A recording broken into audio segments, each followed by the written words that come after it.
What's going on, guys? You're watching Gameday Nation Athletics. My name is Omar. My name is Steven, and now here's a rundown for our today's show. First, we're going to be talking about the Olympics being postponed for 2021, college athletes' benefits and getting paid, our NFL Super Bowl with the Kansas City Chiefs and the San Francisco 49ers, Rookie of the Year for the NBA, and then where were you when March 11 happened? So let's start off with the Olympics being postponed for next year. Well, I feel like it's a good thing for athletes because of the Olympics being postponed. It gives the athletes a little bit more time to actually practice and perform for the next time the Olympics start up again. But there's also a crushing blow for the older athletes because this could be their last year actually performing, and they're probably not going to get this chance ever again. And that either could be bad for them or it could be a good thing. A good thing for their body, they don't have to work as much, but a bad thing because, they're losing sponsors. This could be their breakout year to actually break a record that they didn't before. But I feel like it's both ways. It's mutual. But it also hurts other countries as well because they're not getting that economic support. Definitely. At a time like this, it's crucial. Like, they need that. Yeah. They need that support. Like, it's sad to see for it to be postponed by 2021. I mean, the only times where the Olympics have ever got canceled was one in 1916 because of World War I, and also 1940 and 1944, because of World War II. So for this to be canceled due to a pandemic, it's a crushing blow. It sucks. We don't get to see our games for the summer, but I think it's for the benefit for the athletes. We just have to wait till it's not canceled, guys. We're still getting the Olympics by next year. Just postpone.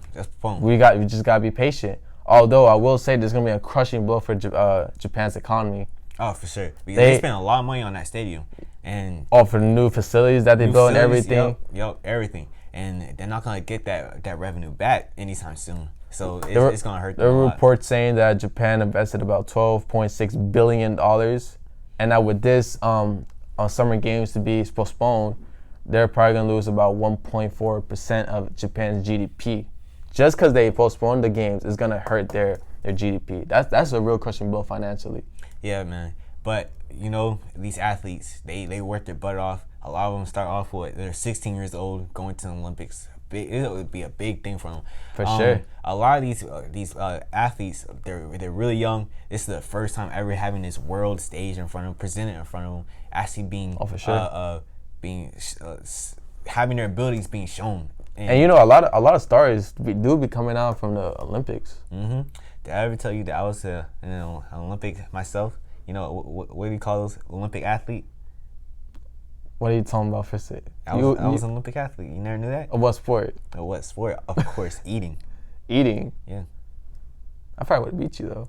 I'll be like gold medal right here, boy. You already know. That's called tubbiness. Ain't no called tubbiness. That's tubby. Okay. Hey, eat big or go home, right? No. Next we'll move on. College athletes, man. Being paid. Do you believe they should be paid? Do you believe the NCAA should have their foot in with the whole monetary value salary? Well, one thing I would say for sure, student athletes deserve to get a piece of that pie that these big name universities are generating millions and millions of dollars with these athletes. When Joe Burrow brought LSU to the promised land, won a national championship, LSU generated millions of dollars for that. It doesn't hurt to give an athlete that brought in millions for a school, to give them, a couple $1,000s. Now, it won't be in the form of a check. Be like scholarship credits, But also, not only should the athletes should be getting paid because of the performance on the field or court, but definitely in the classroom as well. Because why are they in college for, right? They got to perform well in the class and the field to get some sort of reward. Now, I don't think the NCAA should have a say how it should be run. I believe each school should have a guideline and system in place for a student athlete. Let's say I play for FIU. I'm the kicker, right? No, not kicker. Let's say running back. What's wrong with the kicker? I'm just saying. Let's give it. I'm saying running back. Okay. See, he's coming for the kickers again. No, man, in the no. last video, man, he came. What fan? You came for the Bills fans, man. How the kickers? Wow, Steven, I'm very disappointed in you right now. Because what I'm about to say. There's a kicker. Whatever. There's kickers win offensive player of the week. They could win special teams as well. You know, yeah, Marquette King. Something that's more common. Something that's more common. Something is more common. Oh man, he's saying that kickers are irrelevant. Oh, that's tough, Steven. I'm very disappointed. Don't be putting words in my mouth like that. I'm just saying how it is, how I'm seeing it. It's alright, Steven. I mean, I saw this man trying to start on something. You know, you're really trying to start something, aren't you? All right, keep going. Anyways. All right, so if I'm a running back playing for FIU, not kicker, but running back. You tripping, dog. Whatever. Forget this man. All right, so let's say I'm a running back and I'm playing for FIU. I win offensive player of the week. You know, I think the school should like give some sort of reward. I'm not saying it should give him like thousands of dollars. It could be just $100 scholarship credit. Like, the man deserves to go out to eat, man. Or let's say he wants to invite the boys out or the girls, you know. Why not reward the student athlete? That player, let's say he's like a blue chip player, 5-star recruit, and he's the reason why that people are coming out to the games. Reward that player. Remember, when I said in the last show, I'd never watched a full Duke game. The only reason why I watched a full Duke game a year ago was because of Zion Williamson. And this man got not a piece of a pie of what Duke made a year ago. But he was on, I believe he was doing some sort of negotiations with Nike, or like he was trying to find a shoe brand, right? Yeah, Jordan. And NCAA were like tripping about it, like, oh, you can't be doing this and this and that. I was like, well, he's not getting a piece of the pie. Like, let me tell you, NBA, like if NCAA be suspending players for taking money and whatnot, the NBA and NFL, they don't care about that. That's not gonna hurt their draft stock at all. Nope. Like the system that NCAA has is very old school, out of date. They need to change it up. Like the NCAA is a corrupt system, and they're also a bunch of hypocrites, man. See, this is my problem with the whole monetary value. You know, I have like thoughts that they should not just get paid altogether because of jealousy amongst teammates. And let's say you have, I don't know, a 5-star athlete who's from the boomiest, I guess, who came to a big name school like Alabama, and he's being great. Offensive player of the month, offensive player of the year. He's the guy. Then you have some 1-star recruit who came in, and he's also. There's no such thing as 1-star recruits. There's no such thing as 1-star recruits. Let me say it. The walk-ons, 1-star recruits. I'm not saying all walk-ons are 1-star recruits, but let's say. But there's no such thing. There's 5 stars and 3 stars. That's about it. Let's say there's a 1-star recruit, someone who never know how to play a sport in their life, right? But somehow they like, you should get in there, play, see what happens. He becomes, a better player, better than that 5-star recruit, aka 1-star recruit. This is a thing as 1-star recruit. There is a 1-star recruit. That's kind of disrespectful. Imagine you getting recruited for college, right? And they're like, oh, you go on 24/7 Sports. You know what that website is? Yeah. And then you see yourself and you're rated as a 1-star recruit. That kind of hurts to be considered 1-star recruit. But you got in with the college though. No, it doesn't feel right. 1-star recruits. But 1-star recruits, that means you got something to prove. You have the grudge. There's no need for being called a 1-star recruit. Just say you're not a blue chip. You're not up there. That's what he's saying. You're not up. But that doesn't mean you're good. But I wouldn't want to be considered a 1-star recruit. Just say I'm not a rated recruit. That's all. And I gotta work myself to the top.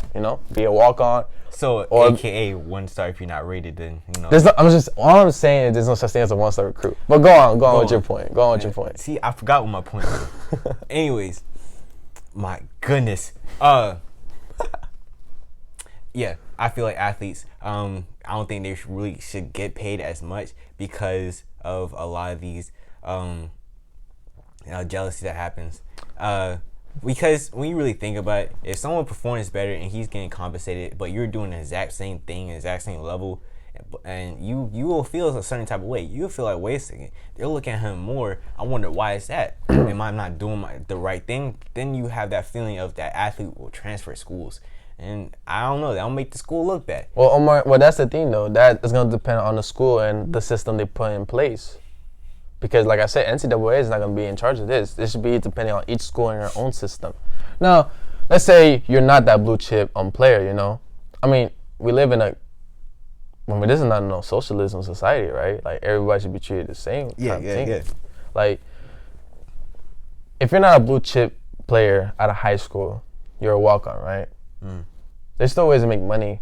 Like, if I want to start a YouTube channel, I should be allowed to. I should use my name likeness to make money off of me. If I want to be featured in a commercial, or let's say I want to start my own, like, let's say I want to sell T-shirts to make a couple extra bucks, I should be able to do that. All right. So with the commercial thing, I feel like it had to be like a non-profit organization commercial, not like, oh, I'm selling this soap. No, I don't think. Well, let me tell you this.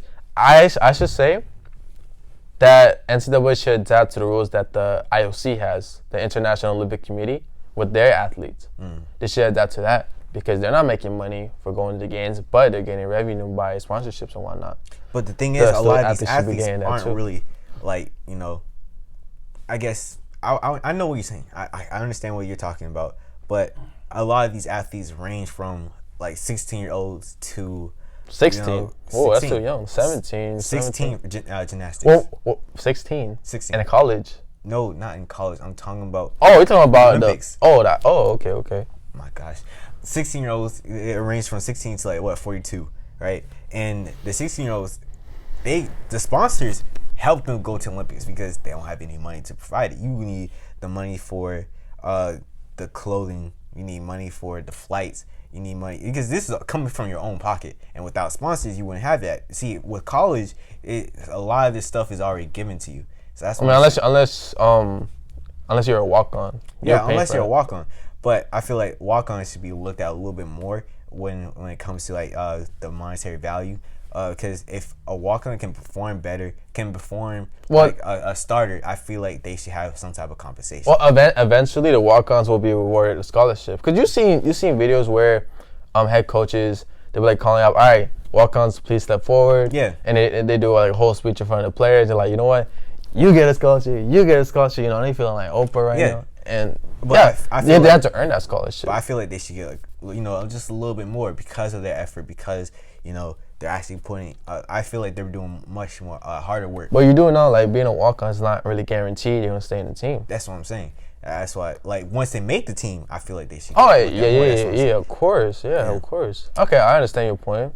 But definitely, like I said, NCAA, corrupt, system out of date. They need to adapt to the Olympic Committee. They got going for their athletes. I feel like the commissioner needs to be. Well, he's not the commissioner. He's the president.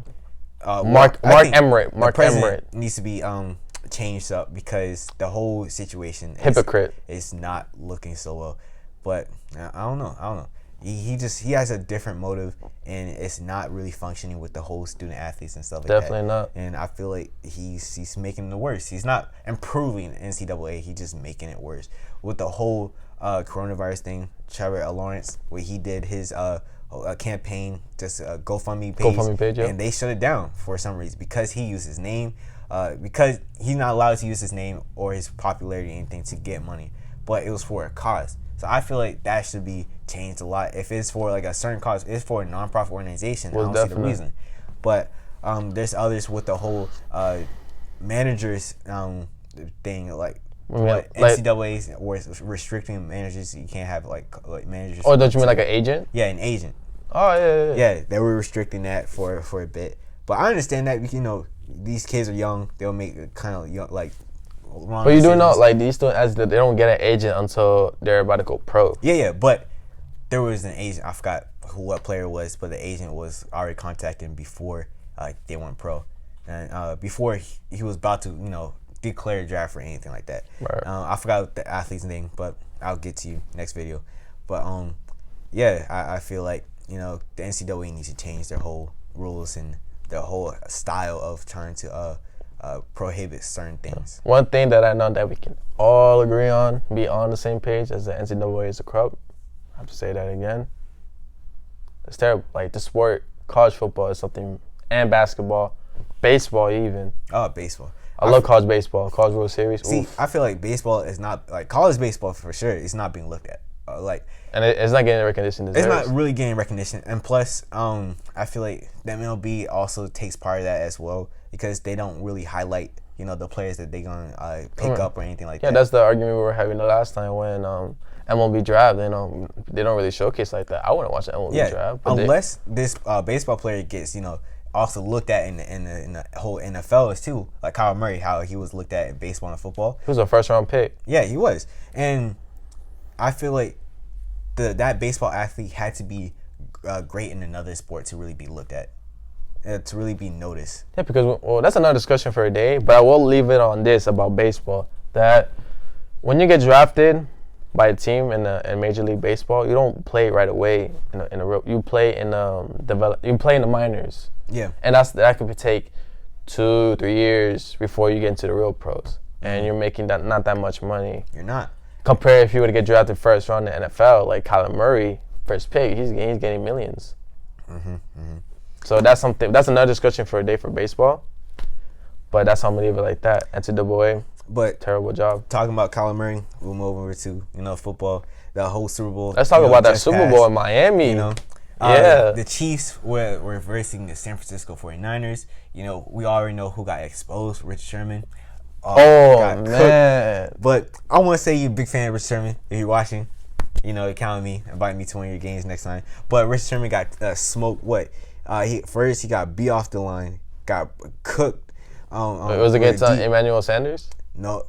No. It was Tyreek Hill. Tyreek Hill. Yeah, he got beat off the line by Tyreek Hill. He had no answer. He had no answer. Oh no, he looked like an old man. Again, big fan of you. Hit me up. I mean, no disrespect to Sherman, but all that talking, he was talking through a Twitter rant. He had a Twitter rant with Darrell Revis. Revis Island. Wasn't it after the NFC Championship game? Mm-hmm. It was talking all that crap. It was like, oh man, don't worry about me. I'm still out here playing while you watching me play. Like, don't worry about me. Revis also got cooked too. We're not gonna forget about Super Bowl 49, where he was part of the team. See, people forgot about that. Revis was part of the team, but he got benched. And whose fault is that? He was just old. I don't understand. I remember he took it as a disrespect when they were like, oh, we could just move to free safety. Yep. Took it as a disrespect. Yep. But I don't know, man. See, I guess you can't be the one talking if you're not part of the team at all. But I want to say the person who should have won MVP, Super Bowl MVP, Damian Williams. 104 yards, 17 carries, 2 touchdowns, and 26, 24? No, it was 1 touchdown. One touchdown receiving. I'm about to pull up the stats. 1 touchdown receiving, 1 touchdown rushing, and 26 receiving yards. He should have won MVP. It was no answer for him. I understand when you really think about a regular season game, that's not a lot right there for rushing yards and stuff, because there's other players who are making 110, 120, and etc. Right. But he was the player to go. He was the player that couldn't be covered. I understand. You have Nick Bosa on the team. You have who else was on the team? For the defense? Yeah, on the defense. I'm talking about the line. I forgot. Well, D4 was on there, right? D4 was in there. Yeah. And I feel like Damian Williams should have won MVP. I understand Kyler Murray. He balled out too. Don't get me wrong. Kyler Murray. Not Kyler Murray. Patrick Mahomes. Yeah, he balled out too. Don't get me wrong. He did what he had to do. He made the throws that he had to make. And I'm not gonna discredit him, but Damian Williams, he was the answer. Tyreek Hill, he was technically non-existent because that man was being covered up the whole game, right? Travis Kelce, he wasn't.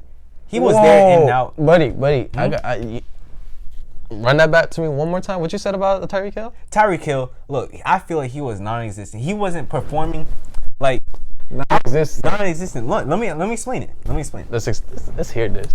Regular season, right? Tyreek Hill, he was balling out every play. I understand somehow he got open, like time and time. I mean, wide open, no one around. I remember this play. It was Patrick Mahomes was about to get sacked. I forgot what down it was, but Tyreek Hill went on the deep ball. There was 3 players nowhere around, and he caught the ball and made it a touchdown, right? But a lot of those passes, he was open. I believe that we didn't see as much of Tyreek Hill like we did. I totally understand it. Omar, what does it say right here? It says 105, right? How many receptions? Average. Yes, I understand it. 0 touchdowns though. 0 touchdowns. But yes, besides the point. 105. I understand that. But for you to say he was non-existent for the game, is outrageous, my guy. I'm not saying for the game. I'm just saying he wasn't really like that. He wasn't Tyreek Hill that I knew. That's what I'm saying. But out of all the receivers you see right here, he had the most catches and the most yardage as well. But Sammy Watkins was also there. He was 98 yards for 5 receptions. I mean, he was close as well. I mean, I will say this: Tyreek Hill did get targeted 16 times. Only caught 9 of his passes. A lot of those times it was the defense fault on the 49ers. I honestly believe, like, for example, I think Travis Kelce, he was being locked up because he had no place to go. 6 receptions, 43 yards. I feel like he wasn't really there. He wasn't really the main show, right? Well, he did make some clutch catches. Oh, most definitely, man. You gotta remember that he had a score. He had a clutch touchdown. Like yeah. He made some clutch catches. But with Tyreek Hill's case, I feel like I don't know. I thought he would perform better. And a lot of his catches, a lot of his receptions was blown coverage. And I'm not discrediting his whole speed and agility and his catches. Conclusion. But Tyreek made a contribution. All right, he made a contribution. He wasn't just a no-show. I'm not. He was. Well, I want to say he was the show. He wasn't the show, but he was part of the show. Made a contribution. All right, that's one thing. The biggest contribution was Damian Williams. He was. Now, much love and respect to Damian Williams. Played with the Dolphins, as you know, went undrafted. Had a great game. He had 17 carries for 104 yards, 6.1 average per yards, and a TD. Now, great game by Damian Williams. At the time, watching the Super Bowl, I believed that he should have won MVP. But looking back at that game, and not just only by stats, because sometimes stats don't really tell the full story. Patrick Mahomes deserved the MVP. No. Why? No. Because we're so used to seeing Patrick Mahomes scoring, doing crazy on the field, having 5 touchdowns, 6 touchdowns, 300, 400 yards. QBR is high. But when it came to adversity, and he was under pressure, losing, getting sacked, going down. How many sacks he had? 4 out of 18. He was pressured a lot. He felt lost at a point throughout the first half. Damn. And then the second half came, he just like a snap. It was just snapped into his mind. I remember. And he came back from adversity. And he carried his team on his back. I think what made him show. I feel like this game weighs a whole lot more than his 6 touchdown games, his 300 yards. Wait, hold on. I don't know. Because this isn't the most pressured game of his life. For him to he's not used to going down like that. You gotta remember that. And for him to come back and have that performance he did for the second half, bro, that's MVP caliber right there. I don't think so. We're not used to seeing Patrick Mahomes going down like that the way he did, and for him to come back like that, I totally understand that. But Damian Williams, that holds huge value, man. There was no answer for Damian Williams. How you gonna I don't want to see and this is in general in life. When you see someone, being all perfect and everything, you that's cool and everything, but you want someone is gonna perform under pressure. That's what counts the most. But Damian Williams. That's what he did. I understand Damian Williams. There's no hate. He had I think it should have been co-MVP. No, there's no to be co-MVP. It should have been. That means it should have been. All right, so back to the previous Super Bowl. What's the rule? It was 54, right? 53. Wasn't it against the Patriots and Eagles? Was it that one? What? That was 52. Yep, 52. No, wait. Oh my gosh. 51 is Falcons. 52 the Eagles. I can set this up, my dude. 53 was the Rams versus. It was, yep. All right, so Super Bowl 53. Julian Edelman got the MVP, and I don't believe Julian Edelman should have got the MVP because even though he was there, he was the main one catching the passes, but the defense should have gotten MVP. Stephon Gilmore should have gotten MVP. He won. It was a full defensive game. It was a full defensive game. I will say that much. And he sealed the game with a pick.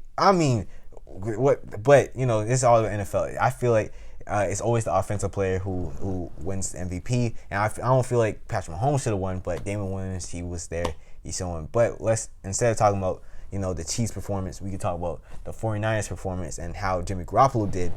He did horrible. This man couldn't do anything. That's why they stick to the run game all the time. Because when he threw the ball, it was either about to be an interception, incomplete, or or like 10 yards over. He had a Mitchell Trubisky effect. That's how I saw that game. Big fan of you, Jimmy, but you kind of betrayed the team. Anyways, but he got traded. Yeah, I don't care. You betrayed the team. He has no control over that. I don't care. You betrayed the team. But anyways, you're a salty Patriots fan. I am a salty Patriots fan. My gosh. But I totally believe that Jimmy Garoppolo, he didn't play great. I feel like he was overhyped. I always had that feeling that he was overhyped. Most definitely. Like, because there was like Jimmy G is the answer. The 49ers, he's gonna be great. I mean, as you saw, there was moments in the end of the game where he could have brought the team back. He could have. He didn't. But he didn't. Exactly. He threw interceptions. I think his last 2 drives, he threw interceptions, didn't he? Yes, he did. The last 2 drives. That says a lot right there, my G. But on top that of that, says a lot. Throughout the regular season, they depended a lot on the running backs. Right? Don't get me wrong, Deebo Samuel. Right? Deebo Samuel and Raheem Mostert. Yeah, Deebo Samuel, he will play more in the running game as well, because if you look at, there are a lot of jet sweeps and screenplays with Deebo Samuel. As big as he is, there are a lot of running back roles. But Emmanuel Sanders wasn't really there. Who else was on that team? But the defense wasn't there at all either. Don't get me wrong.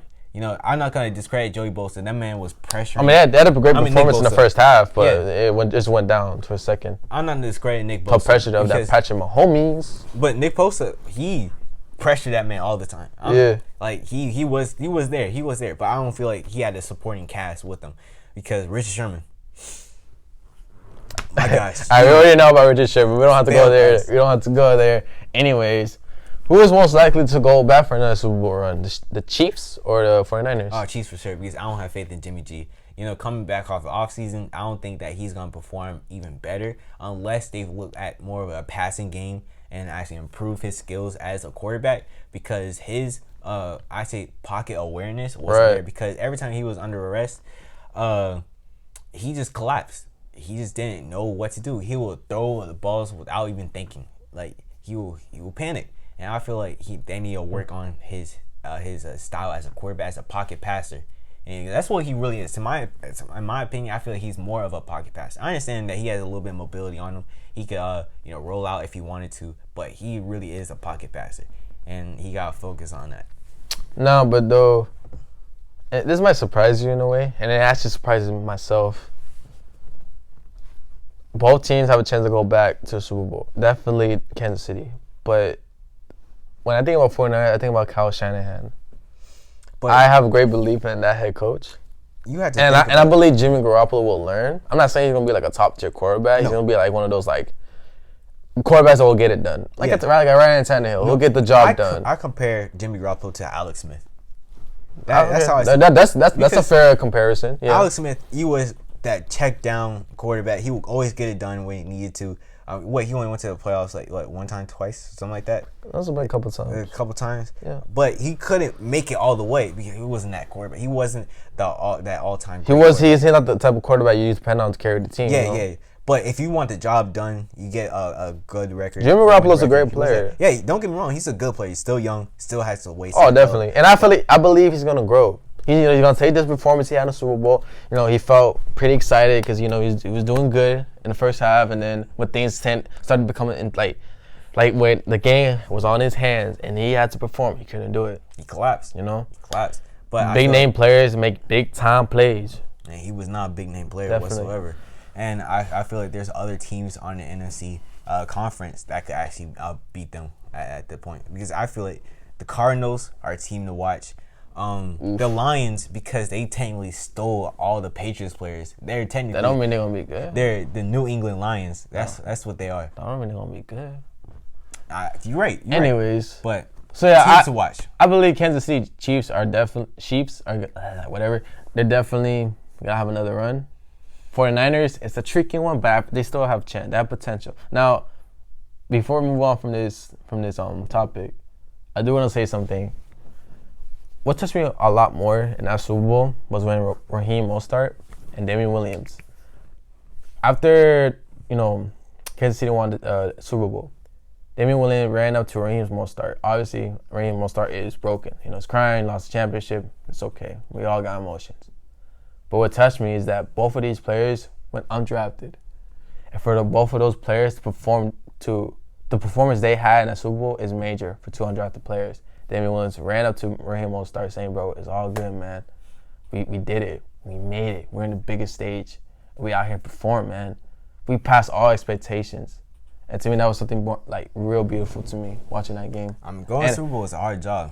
Yeah, and just like I said, I binge watched Damian Williams back when he played in college in Oklahoma. I believe it was Oklahoma. I could be wrong. And when he got drafted by the Dolphins, I was watching him preseason and during the game. Man, he did it. He had a huge contribution to the Dolphins, and for him, it was happy for me as a Dolphins fan to see him win that chip. You know, that's all I have to say about it. Like I never been so proud of a player. Yep. But let's move on to basketball, and I feel like because basketball season over, I want to ask you, well, what do you think? Who do you think should have won or should win Rookie of the Year? Kendrick Nunn. I'm kidding. I love Kendrick Nunn, but Joe Morant deserves it. And as much as I love Zion and obviously Kendrick Nunn, John Morant, he's there since the beginning, and he is the Grizzlies. He is the Grizzlies. I believe that too. John Morant, man, he is the type of player where he's an all-around player. He has that talent where what's his name? Who plays for the Knicks? The rookie plays for the Knicks. I forgot his name. Oh, RJ Barrett. Yeah. Came from Duke, point guard. Everyone, what John Morant has, everyone expected RJ Barrett to have. I'm not going to lie to you, but I feel like RJ Barrett was paid too high. RJ Barrett overhyped. I don't think he was overhyped. I think the Knicks don't have the pieces to support RJ Barrett. That is one argument, yeah. But I feel like John Morant, the man, he is a threat to the NBA because I feel like he has so much potential that hasn't been tapped yet. Because he's dropping 17 points per game at least, and some people like that's not that high, but for a rookie that's pretty good. I know Zion, he's scoring a little bit higher than that. But well, we all know about how Zion is. Zion is that dominant player and whatnot. But there's only two players who always feed Zion the ball anyways because he's big. The man is muscular. I mean, the dude, he's technically a football player playing basketball. Oh my God, bro. And I believe that you have John Morant. I don't know. He's that type of player where he has that point guard feel to him. For sure. He's that decision maker, that game the game play maker and all that stuff like that. And when the time matters, when you need a clutch moment, I feel like he's the guy. I already knew he was gonna be that player when he came out of Murray State in college, and the way he performed in March Madness. I was like, yeah, he definitely has potential in the NBA. And it's great to see him do that. Now, you already know how John Morant is. That it's a race between him and Zion. I don't think Zion's going to win it because he came back in, January 11th? I could be wrong. Something like that. Yeah, from injury, yep. He came back from injury, and he's already made a huge contribution. If Zion were to start, day one in the NBA season, you would have won. I would say he's Rookie of the Year for sure. But I want to give a third option, and I said him earlier, Kendrick Nunn. I'm going to tell you why this weighs a lot more than Zion and John Morant. You got to remember, Zion was the first pick of the draft. He's already has high expectations, right? And also John Morant, he was the second pick of the draft? Oh, I don't know. I don't. Second or third pick, somewhere there. These players are, expected to perform at a high level. Now, if you're an undrafted player, like Kendrick Nunn was, you don't really expect much. You probably expect him to get cut. And for him to perform, making a huge contribution for the Miami Heat. After Hero got injured, let's just put it out there. But he been had a contribution. Remember, Hero, yes, had a great rookie season himself, but he was like the 13th pick of the draft for the Heat. He was already expected to perform at a high level. But my point is, you don't expect an undrafted player in the NBA to perform the way they are doing right now.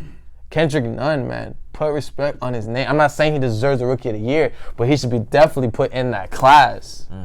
Definitely, man. What this man had, 15.6 points per game. Field goal percentage was 44.8. He made a huge contribution, man. For an undrafted player to perform at that level, much respect. Kendrick Nunn. I still won't put him up there though. Top three. He's definitely top three. Not top three. Yes, he is. I don't think so. But Disgust me, man. you discuss me. But anyways, you know, because we're in a discussion of basketball, you know, basketball season ended abruptly. What it was like March 11th, right? Yeah, but the sample size that we got from this NBA season, and based upon the stats we got, you say John Morant is your rookie of the year? John Morant is my rookie of the year. So is my rookie of the year. Deserves it, man. But congrats, man. On March 11th, when the whole, you know, the sports just somehow just ended, postponed, all that stuff like that. What were you? All right, well, I was working at my family's restaurant at the time. I had 2 TVs on. One game had the Heat versus Hornets. The other TV had the Mavericks and Nuggets, right? I was mostly watching the Heat versus Hornets. And now you already know, if you're a Heat fan, you already know how the Heat was during the end of the stretch. Played very well in the first half, big lead, and then they just lose it out during the second half. I don't know, team goes down. And it was that same type of game.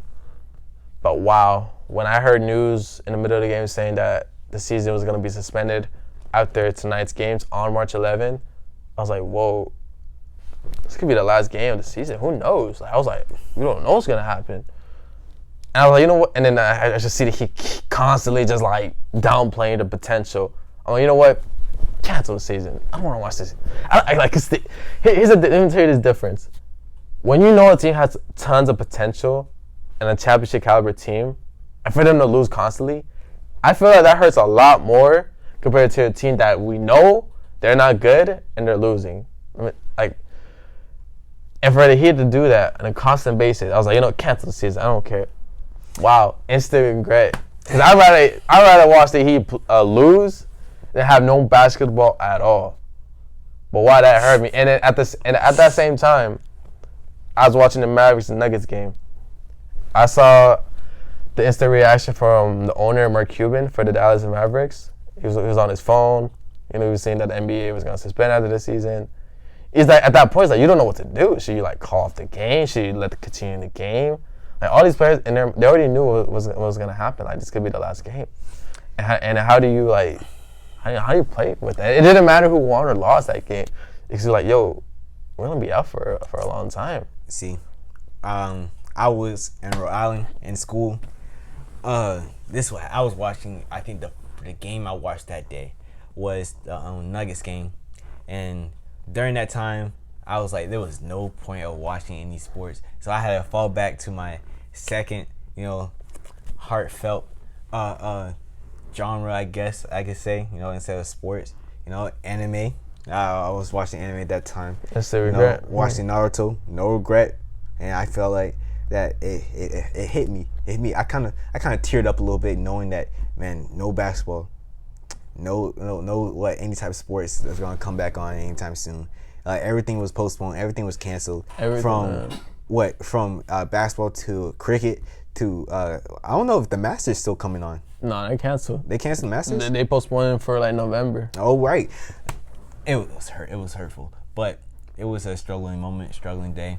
I had nothing to do but listen to my roommate. But that's really it. But so after the Nuggets and Mavericks game, they switched over to Sacramento. It was the Kings against the Pelicans. Now, in my mind, I'm thinking, okay, so this is gonna be the last game. You know, I'm gonna give it a watch. They cancel last minute. So like, what's the point of playing this game if you know this pandemic's going on? And it was all because of, you know, Rudy Gobert having be the first player to be tested positive and spreading that into his players and Donovan Mitchell. I heard Donovan Mitchell's still kind of like upset about that. Yeah, man. Yo, see, Rudy Gobert, man, that man crazy. For me, sports being canceled, that's like someone owing you money, but then spent all their money on a toy that's useless, and said, "Man, I forgot to pay you back." That's what I felt like. It felt like, man, you got to punch someone in the throat, you know. It'd be like I'm not trying to spread violence. You know, violence is not the answer. We don't want no beef or anything like that. You know, you gotta stay vegetarian out there. But I'm just saying. Well, it was. You disgust me no more. You disgust me. But you know what I think? What do you think, man?